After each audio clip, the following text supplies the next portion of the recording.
tua yang cantik ini mengacungkan tangannya seperti posisi pistol. Di depannya ada sekelompok penjahat bersenjata. Semua orang mengejek wanita tua ini karena dianggap gila dan tidak mampu. Namun, dalam sekejap wanita tua ini mengayunkan tangannya. Semua penjahat di depannya tertembak dan tewas. Sebenarnya, wanita tua ini adalah seorang raja bawah tanah di Asia Tenggara. Untuk menghadapi penjahat bersenjata ini, dia sudah berada di puncak gunung 500 meter jauhnya. Dia telah mengatur penembak jitu. Asalkan dia memberikan perintah, penembak jitu akan segera menarik pelatuk. Setelah menyelesaikan penjahat ini, wanita tua ini mengatur seorang bawahannya untuk mentransfer 100 juta dolar dari penjahat. Semua ditransfer ke akunnya sendiri.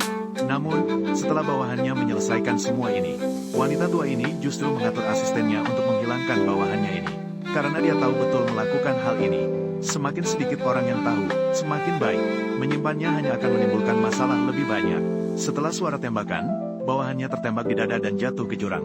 Tanpa disadari, sebagai bawahan dengan kecerdasan super tinggi, dia sudah memperkirakan bahwa Tuan Hou tidak akan membiarkan ada yang selamat. Baru saja dia mentransfer 100 juta dolar AS ke akunnya sendiri. Dan dia telah menyiapkan seorang mayat di bawah tebing sebelumnya. Ketika seorang mayat perlahan-lahan muncul ke permukaan air, Tuan Hou pikir dia pasti sudah mati. Namun pada saat itu, tiba-tiba muncul pesan kegagalan misi di komputer. Baru pada saat itu, Tuan Hou baru menyadari bahwa dia telah ditipu oleh bawahannya. Marah, dia menembaki mayat itu dengan sembarangan. Tanpa disadari, bawahannya sudah melarikan diri sejak lama. Agar tidak terdeteksi oleh Tuan Hou bahwa dia masih hidup, bawahannya sengaja pergi ke sebuah rumah sakit bedah plastik di Jepang untuk operasi plastik.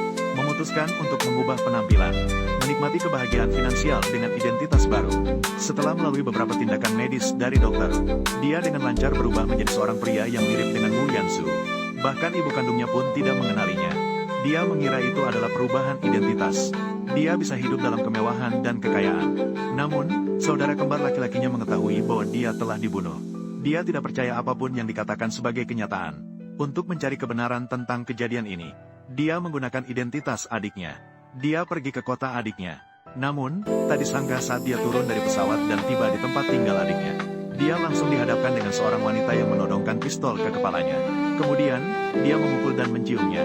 Tanpa dia sadari, wanita itu sebenarnya adalah saudara kembarnya. Pacarnya selama 7 tahun. Baru saja melarikan diri dari penjara. Melarikan diri dari penjara yang tinggi biasanya membutuhkan cara yang paling sederhana. Gadis ini pertama-tama mengalahkan penjaga penjara. Ketika penjaga penjara menyerangnya dengan sikat gigi, dia dengan sengaja membiarkan sikat gigi itu menusuk tubuhnya sendiri. Karena hanya jika dia terluka, dia bisa dibawa ke rumah sakit untuk pengobatan. Ketika dokter dan perawat pergi, dia langsung mencabut jarum suntik. Kemudian, dalam detik berikutnya, dia berhasil membuka borgol dengan ajaib. Setelah penjaga penjara merasa ada yang tidak beres, gadis itu sudah menghilang tanpa jejak. Tanpa disadari, gadis itu sekarang berada di belakangnya. Setelah melarikan diri, gadis itu segera pergi ke rumah pacarnya untuk mencarinya. Dia langsung mencium dan memukulinya. Namun, dia tidak menyadari bahwa orang itu sebenarnya bukan pacarnya, melainkan saudara kembar kakak laki-laki pacarnya. Pacarnya yang sebenarnya bersembunyi untuk menghindari pengejaran. Dia telah melakukan operasi plastik wajah lengkap. Dia memiliki wajah yang berbeda sekarang. Saat mereka berdua sedang bertarung sengit, polisi patroli mendengar keributan dan tiba-tiba masuk. Tanpa pilihan, mereka berdua terpaksa melarikan diri. Namun, tak disangka mereka baru saja melompat keluar jendela.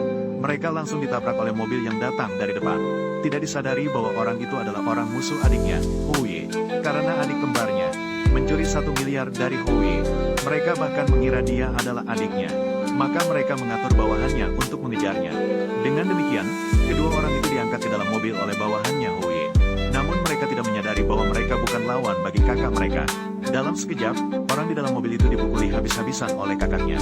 Melihat pacar adiknya dibawa oleh polisi, kakaknya pergi dengan tenang, menemukan bawahan Houye untuk mengajarinya pelajaran. Tiba-tiba, sosok muncul dengan cepat. Ternyata adiknya yang telah operasi plastik khawatir akan keselamatan kakaknya. Dia baru saja tiba di sini. Setelah kedua saudara itu sampai di tempat yang aman, kakaknya langsung memukul adiknya dengan 1 pukulan. Dia mengeluh mengapa adiknya begitu egois.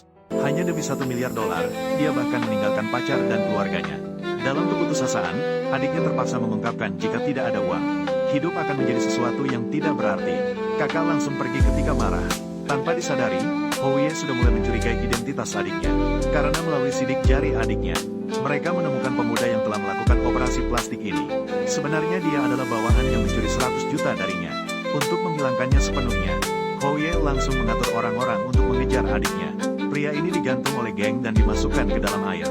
Karena dia mengalihkan 100 juta dolar dari bos besar. Untuk memberinya pelajaran yang baik, bos besar mengatur bawahannya untuk melemparkan beberapa belut ke dalam air. Diikuti dengan kejang yang hebat, pria itu terpukul oleh listrik hingga merasakan sakit yang tak terperi. Dia juga ingin mengembalikan uang kepada bos besar. Namun sekarang dia tidak bisa mengeluarkan uang sedikit pun, karena dia telah memberikan uang ini. Dan bukti kejahatan dengan Houye telah dia serahkan kepada pacarnya sebelumnya. Jika polisi mengetahui hal ini, Houye akan ditangkap dan diadili.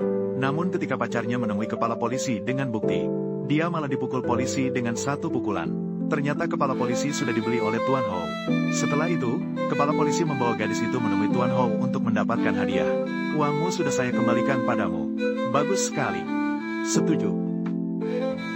Tanpa mereka sadari, sebuah kelompok polisi yang berkeadilan sedang menuju ke sini dengan mobil. Ternyata gadis itu sudah tahu sejak dulu bahwa kepala polisi sudah dibeli oleh Tuan Hou. Akan membawanya bertemu dengan Tuan Hou. Maka mereka menggunakan umpan untuk memancing lokasi Tuan Hou.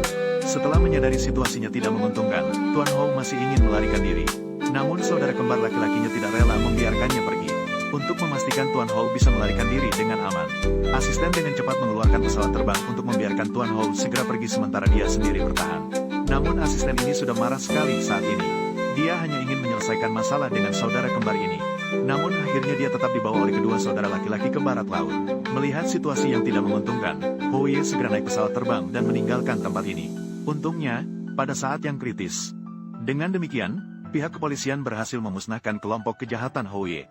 Kepala polisi juga dihukum karena korupsi dan suap. Pada akhir cerita, adik laki-laki berhasil melakukan operasi plastik dan kembali seperti sebelumnya. Namun ketika dia membawa pacarnya untuk mengunjungi kakaknya, dia justru menerima telepon yang aneh. Lei Zanseng, siapa ini? Begitu cepat kamu tidak bisa mengenali suaraku. Jangan terburu-buru, aku akan segera datang menemuimu. Beli satu, berikan satu. Pada saat itu, dia perlahan menatap ke arah pacarnya sendiri. Melainkan melalui operasi plastik, menjadi seperti pacarnya.